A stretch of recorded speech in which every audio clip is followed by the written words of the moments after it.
아주 오랜 옛날 제주도 심돌이란 마을에 힘이 장사인 강서방이라는 사람이 살고 있었습니다. 강서방은 특이하게도 늘 붉은 두건을 머리에 두르고 다녀 마을 사람들은 그를 붉은 오름 강서방이라 불렀습니다. 그는 이 마을에서 힘이 가장 세기로 유명했으며 또 한 가지 그의 부인이 찾아보기 힘들 정도로 엄청난 미인이어서 모두의 부러움을 한몸에 받고 있었습니다. 그의 부인은 한락대기라 불렸는데 얼굴이 대단한 미인인데다 웬만한 남자들보다 키가 커서 어딜 가나 주목을 받는 여인이었습니다. 그녀의 아름다운 외모 덕분에 많은 남자들이 그녀에게 청혼을 했지만 그녀는 그 많은 사람들 중 강서방과 혼인을 해 그녀를 사모하던 남자들의 애를 태우게 만들었습니다. 그러던 어느 화창한 여름날 마을에 힘께나 쓴다는 장정들이 모여 듬도를 들어올리며 힘자랑을 하고 있었습니다. 그중 앳돼 보이는 청년 한 명이 듬도를 들지 못하고 쩔쩔매자 그 모습을 옆에서 지켜보던 강서방이 혀를 차며 나무랐습니다. 이봐, 그렇게 무리하다가 허리라도 다치면 어쩌려고 그래? 그러게 처음부터 이 큰 듬도를 들어올린다고 나서는가? 그만하고 물러서서 내가 하는 걸 지켜보라고. 말을 한 강서방이 청년이 들던 듬도를 단숨에 허리 높이까지 들더니 몇 발자국이나 걸어 바닥에 쿵소리가 나도록 내려놓았습니다. 역시 강서방이야. 힘으로는 이 마을에서 강서방을 따라갈 사람이 없지. 주변에 있던 사람들이 그를 치켜 세워주자 강서방은 우쭐한 기분에 웃음을 터뜨렸고 그때 그들 곁으로 누군가 다가오고 있었습니다. 그 사람은 다름 아닌 강서방의 부인인 한락대기였는데 그녀가 나타나자 모여있던 남자들의 시선이 모두 그녀에게 쏠렸습니다. 여보, 물질 같다. 이제 오는 길이요.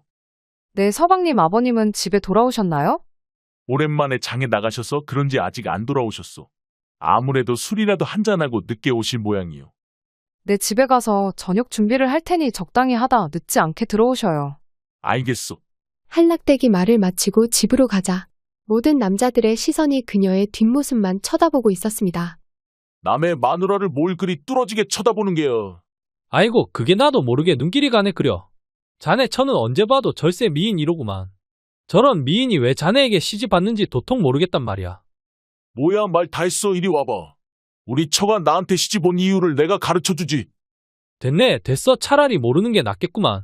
강서방이 모여있는 장정들과 어울리며 시간을 보내다 어느덧 해가 지기 시작했고 그 시각 마을 어귀에서는 한 노인이 술에 잔뜩 취해 걸어오고 있었습니다. 그런데 이 노인은 머리는 하얗게 새었지만 덩치가 웬만한 젊은이들보다 건장해 젊었을 때는 힘께나 썼을 것으로 보였습니다. 아이고 취한다. 탁주 두둥이의 일이 취하다니. 나도 늙긴 늙었구나. 혼잣말을 하던 노인이 마을 고개를 넘으려고 할 때 큰 고목나무 밑에 누군가 고개를 푹 숙이고 있었습니다. 이보시오, 누군데 여기서 이러고 있는 것이오. 이곳은 밤이 되면 들개들이 떼지어 나타나니 어서 집으로 돌아가시오. 노인의 말에 앉아있던 이가 고개를 들고 그를 쳐다보자 그 얼굴을 본 노인은 순간 섬뜩한 느낌에 술이 확 깨는 것 같았습니다. 영감 품속에 든 것이 무엇이오? 괴한이 대뜸 노인에게 가진 것을 물어보자 건장한 노인은 노기가 치솟아 올라 화를 내며 말했습니다. 이런 무례한 놈을 보았나? 얼굴을 보아하니 이 인근에 사는 자가 아닌 것 같은데 내 놈이 도둑질이라도 하려고 그러느냐? 도둑질이라니 내가 고작 좀 도둑으로 보이시오. 영감 품에 있는 것을 걸고 나와 내기나 한 판 합시다. 뭐야 내기? 좋다 이놈아, 무엇으로 내기를 할 셈이냐? 영감 덩치를 보아하니 젊었을 때 힘께나 썼을 것 같은데 우리 씨름이나 한 판 합시다. 좋다. 씨름이라면 젊었을 때는 나도 누구에게도 져본 적이 없는 사람이다. 한번 붙어보자. 곧 두 사람이 우통을 벗고 엉겨붙어 씨름을 하기 시작하자 둘 모두 힘이 장사라 쉽사리 승부가 나지 않았습니다. 나이든 노인치고는 제법이구려. 닥쳐라 이놈아. 내 놈이 언제까지 기고만장할지 내가 버릇을 고쳐주마. 그리 쉽게는 안 될 것이오. 두 사람이 씨름으로 정신이 없을 때 강서방의 집에서는 아버지가 돌아오지 않아 걱정을 하고 있었습니다. 여보, 아무래도 안 되겠어요. 제가 마을 어귀까지 나가봐야겠어요. 그러시오. 그럼 나도 씻고 곧 뒤따라 갈 테니 먼저 가 있으시오. 네. 한락대기 강서방을 두고 집을 나와 어두운 밤길을 걷다 어느 순간 무언가에 발이 걸려 넘어질 뻔했습니다. 아니, 이런 돌덩이를 사람 다니는 곳에 두었다. 걸려 넘어지기라도 하면 어쩌려고 그래. 그 돌덩이는 낮에 마을 장정들이 들던 등돌이었는데 한락대기 주위를 살피고 아무도 없는 것을 확인한 후 그 등돌을 번쩍 들어올리더니 가볍게 걸어 길 옆으로 내려놓았습니다. 그러고는 아무 일 없다는 듯이 가던 길을 걸어갔습니다. 누군가 만약 그녀가 등돌을 들어올리는 모습을 보았다면 경악을 금치 못했을 것입니다. 그녀는 어렸을 때부터 힘이 남달리 세었는데 그녀의 집안 사람들이 대대로 힘들이 장사였고 그녀가 성장할수록 그 힘이 자신의 오빠들조차 감당하기 힘들 정도로 세어지자 그녀의 부모가 절대로 남들 앞에서는 그 힘을 보이지 못하도록 신신당부하였습니다. 그래서 이제껏 한락되게 아름다운 외모만이 소문났을 뿐 그녀의 힘은 그 누구도 알지 못하고 있었습니다. 한락대기 어두운 밤길을 한참을 걸어 마을을 어느 정도 벗어났을 때 어디선가 고함을 지르는 듯한 소리가 들려왔습니다. 아니, 이 소리는 그녀가 소리가 들리는 쪽을 찾아 서둘러 달려가 보자 그곳에서는 믿지 못할 광경이 펼쳐져 있었으니 그녀의 시아버지가 우통을 벗고 땀을 비오듯이 흘리며 고목나무를 붙잡고 괴성을 지르고 있었습니다. 아버님, 왜 이러셔요, 아버님? 한락대기 그런 시아버지를 보고 말리려 하는데 시아버지는 듣지도 못하는지 계속 용을 쓰다 어느 순간 눈을 허옇게 뒤집으며 뒤로 쓰러져 버리고 말았습니다. 아버님, 정신 차리셔요, 아버님. 한락대기 쓰러진 시아버지를 붙잡고 깨우려 할 때 어느샌가 강서방이 소리를 듣고 뒤쫓아왔습니다. 여보 무슨 일이요? 아버님이 쓰러지셨어요. 이게 대체 어떻게 된 일이오? 아버님 정신 좀 차려보세요. 강서방이 아버지를 등에 업고 집으로 돌아와 두 사람이 밤새도록 옆에서 간호를 했지만 시아버지는 계속 헛소리를 하며 정신을 차리지 못하고 있었습니다. 아무래도 안 되겠소. 내가 날이 밝는 대로 양 의원을 불러올 테니 아버님을 잘 돌보고 있으시오. 네, 양의원을요. 그로써 양 의원이라면 아버님을 치료해 줄 수 있을 것이오. 그러시면 그 마을에 가셔서 다른 사람들과 시비가 붙지 않게 조심하셔요. 걱정 마시오. 누가 감히 내게 시비를 걸겠소. 아침이 밝자 강서방은 짐을 꾸려 이웃 마을로 향하였고 떠나는 그의 뒷모습을 한락대기 걱정스러운 눈길로 쳐다보았습니다. 집을 나선 강서방이 한참을 걸어 이웃 마을에 도착해 마을로 들어설 때 마을 어귀에서 장정들이 기합을 지르며 등돌을 들어 올리고 있었습니다. 으합! 그들을 보고 강서방이 난감해하며 길을 돌아가려고 하자 그들 중 한 명이 강서방을 알아보고 눈을 치켜뜨며 소리쳤습니다. 아니 이게 누구야? 붉은 오름 강서방 아닌가? 그가 소리치자 옆에 있던 건장한 장정이 강서방에게 다가왔습니다. 붉은 오름이 우리 마을에는 무슨 일인가? 그것이 아버님이 편찮으셔서 양 의원을 모시러 왔다네. 양 의원을. 그렇네. 내가 지금은 한시가 급하니 우리는 다음에 다시 보자고. 강서방이 말을 하고 그들을 지나치려 하자 장정들이 그의 앞을 막고 인상을 쓰며 말했습니다. 강 어르신이 아프신 건 안타깝지만 자네를 이렇게 보낼 수야 없지. 지난번에 자네에게 당한 굴욕을 오늘 받아내야겠어. 오서방 진정 이럴 건가? 오서방이란 이는 이 마을에서 가장 힘이 센 장사였는데 얼마 전 마을끼리 벌어진 씨름 시합에서 강서방에게 내리 세 판이 나죠. 그에게 안갚음 할 날만을 손꼽아 기다리고 있었습니다. 여러 소리하지 말고 우리 마을로 들어가려거든 나를 꺾고 들어가 보라고. 만약 나를 꺾지 못하면 다른 의원을 알아봐야 할 것이야. 이놈이 좋다. 정 그렇다면 한번 붙어보자. 곧 두 사람이 우통을 벗고 서로 엉겨붙어 씨름 대결이 벌어지자 어느 누구도 쉽사리 이기지 못하고 있었습니다. 어떠냐 이전과는 다르지. 그동안 내가 얼마나 땀 흘려 연습했는지 내 놈은 모를 것이다. 그의 말에 강서방은 적잖이 당황스러웠습니다. 이전에 그와 씨름을 할 때보다 힘과 체격이 몰라보게 세워져 있었기 때문입니다. 두 사람이 한참을 이리저리 힘을 쓰다 어느 순간부터 강서방이 점차 밀리더니 한순간 오서방에게 번쩍 들어 올려져 땅에 내팽개쳐져 버렸습니다. 아이고. 강서방이 충격을 받아 신음소리를 내자 그런 그를 내려다보며 오서방이 득이양양하게 소리쳤습니다. 어떠냐 이젠 내 상대가 안 되겠지. 앞으로 우리 마을에 두 번 다시 얼쩡거리지 말라고. 오서방의 말에 강서방은 울분을 삼키며 몸을 떨었지만 그와 약속한 것이 있어 어쩔 수 없이 물러나와야 했습니다. 그날 오후 흑투성이가 돼서 혼자 돌아온 강서방을 보고 한락대기 깜짝 놀라 어떻게 된 일인지 물어보았지만 강서방은 분에 못 이겨 씩씩거리기만 할 뿐 아무 말도 하지 않았습니다. 그런 강서방이 화를 못 참고 탁주를 두 사발이나 들이킨 후에 어느 정도 술 기운이 돌자 그날 있었던 일들을 모두 이야기해 주었습니다. 다른 의원을 알아보던가 아니면 아버님을 얻고 직접 그 마을로 찾아가 봐야겠어요. 설마 아픈 아버님을 모시고 갔는데 그 자들이 해코지야 하겠어요? 한락대기 하는 말을 들었는지 강서방이 아무 말도 없이 씩씩대며 있다.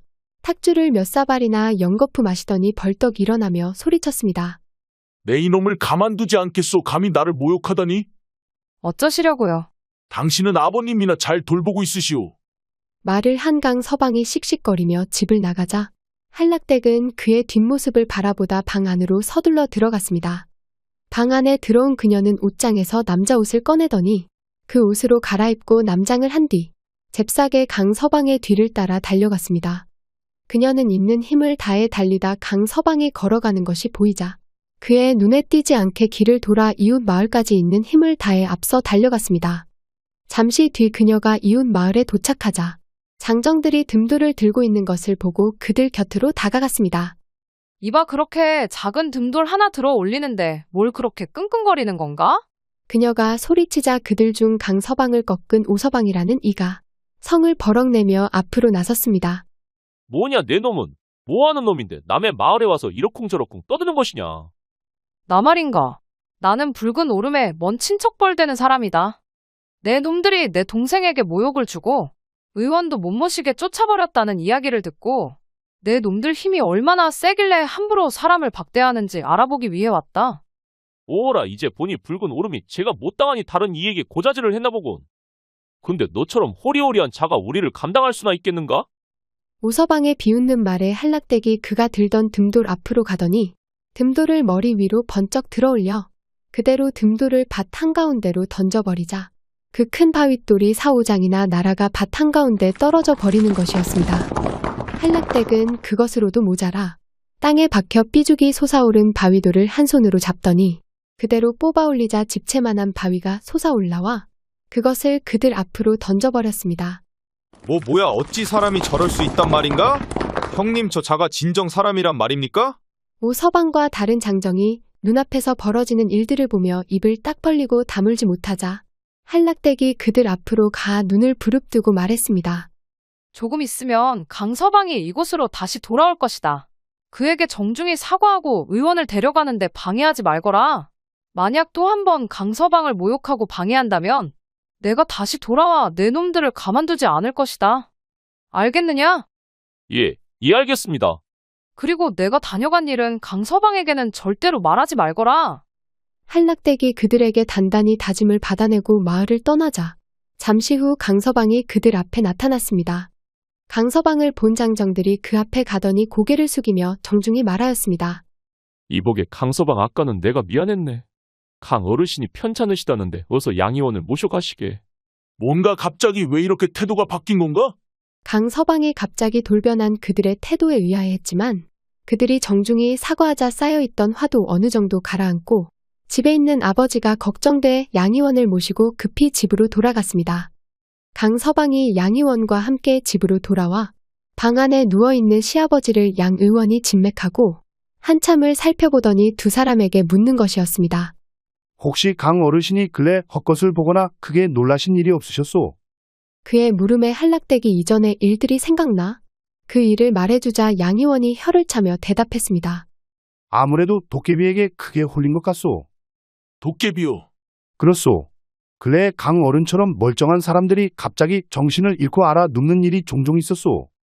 그런 사람들에게는 침이나 약도 소용없으니 도깨비를 찾아가 살살 달래 어르신의 병을 낫게 해달라고 달래보시오. 그럼 도깨비들이 들어줄까요? 글쎄 그걸 나도 장담할 수는 없지만 도깨비는 돼지고기랑 수수떡이라면 사족을 못 쓰니 그걸 준비해서 잘 달래보시오. 그날 양의원이 돌아간 뒤 한락대기 돼지고기와 수수를 구해와 음식을 준비하려고 하자 강서방이 그녀를 만류하고 말했습니다. 도깨비에게 줄 음식을 만들려면 그만두시오. 왜 그러셔요, 서방님? 도깨비 따위에게 음식을 내어주고 사정을 하다니? 차라리 내가 이놈을 잡아 혼쭐을 내주고 아버님을 낫게 해야겠소. 그러다 당신마저 잘못되면 어쩌시려고 그러세요? 걱정 마시오. 나 붉은 오름이 도깨비에게 고개를 숙일 수야 없지. 내 한숨 잘 테니 저녁이 되면 깨워주시오. 오늘 도깨비 이놈을 가만두지 않겠소. 말을 마친 강서방이 방으로 들어가더니 코를 드르렁 골며 잠이 들었고 한락댁은 그런 남편을 걱정스러운 눈빛으로 바라보다 방으로 들어가 다시 남장을 하고 나왔습니다. 그녀는 남장을 한 뒤 강서방이 깊이 잠든 것을 확인한 후 시아버지가 도깨비를 만났던 장소를 찾아갔습니다.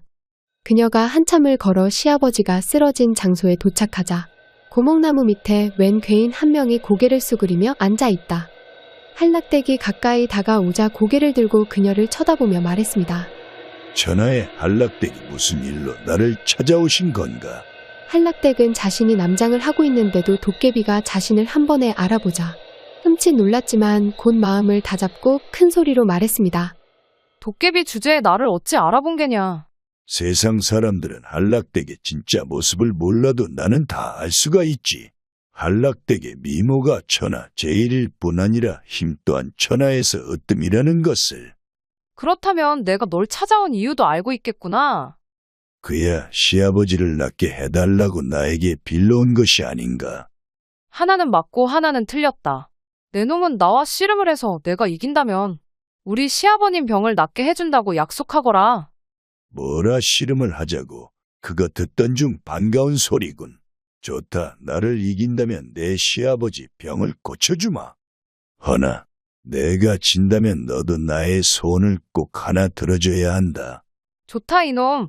허나 내가 지는 일은 없을 테니 어서 덤벼보거라. 한락댁이 큰 소리치며 도깨비에게 다가서자 도깨비 역시 우통을 벗더니 그녀에게 다가가 두 사람은 서로를 붙잡고 씨름을 하기 시작했습니다. 대단하구나. 대단해.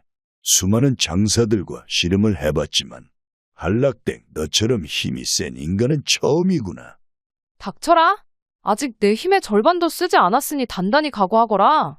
두 사람이 다시 엉겨붙어 힘을 쓰기 시작한 뒤 한참 동안이나 엎치락 뒤치락 하다 어느 순간 한락댁이 도깨비를 번쩍 들어 올리더니 그대로 뒤집어 땅에 던져버렸습니다. 곧 쿵하는 소리와 함께 도깨비의 입에서 비명소리가 터져나왔습니다. 아이고, 도깨비 살려. 한락대가 아무래도 허리를 다친 것 같다. 나 좀 일으켜 다오. 네 이놈 이제는 두 번 다시 사람들을 놀래키게 하거나 장난질을 치지 말거라 알겠느냐. 알겠다. 알겠어. 한락댁이 도깨비를 엄하게 혼쭐을 내고 있을 때 멀리서 누군가 뛰어오는 소리가 들리자 도깨비는 그대로 사라져버렸고 한락댁은 손으로 얼굴을 가린 후에 다가오는 사람을 기다렸습니다. 잠시 뒤에 누군가가 가까이 와서 보니 그 사람은 다름 아닌 강서방이었는데 그는 남장을 한 한락댁을 보고 도깨비라 생각하고 그녀에게 덤벼들려고 했습니다. 내 이놈, 내 놈이 사람들을 괴롭히는 도깨비가 맞느냐? 오늘 내 놈을 혼내주고 내 아버님 병환을 낫게 해야겠다. 강서방이 다짜고짜 고함을 지르며 달려들려고 하자 한락댁은 그 자리에서 도망치며 소리쳤습니다. 당신 아버님 병은 내일이면 나을 것이니 걱정 마시오. 그러니 나를 쫓아올 생각일랑 하지 마시고 집으로 돌아가시오. 어딜 도망가느냐? 도망가지 말고 나와 한번 붙어보자. 강서방이 그녀를 잡으려 했지만 그 발걸음이 어찌나 빠른지 순식간에 놓쳐버렸고 강서방은 도깨비가 너무나 싱겁게 도망쳤다고 생각이 들자 기운이 빠져 집으로 돌아갔습니다. 다음 날 아침 시아버지가 눈을 뜨고 정신을 차리자 한락댁과 강서방은 손을 잡고 기뻐하며 시아버지가 평소 좋아하던 음식을 마련해 주어 며칠이 지나자 시아버지는 예전의 건강한 모습을 완전히 되찾았습니다. 그렇게 시간이 지나 강서방이 밭일을 나간 후 한락댁 역시 물질을 하러 바닷가로 나가려 할 때 시아버지가 그녀에게 다가와 말했습니다. 아가 물질을 나가려는 게냐? 네 아버님 아직 몸이 다 낫지 않으셨는데 좀 더 누워 계셔요. 아니다. 이제 다 나았다. 그나저나 내가 그동안 고생이 많았구나. 별 말씀을요. 저보다 서방님이 애썼지요.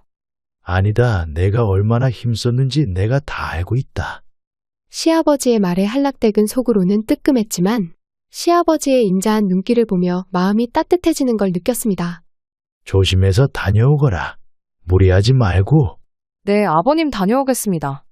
집을 나서는 한락댁을 보고 시아버지는 그녀의 뒷모습을 흐뭇한 눈길로 쳐다보았고 그녀는 자신의 힘을 함부로 사람들 앞에서 써보이지 않아 그 이후로도 다른 사람들은 한락댁의 진면목을 누구도 알아차리지 못했습니다.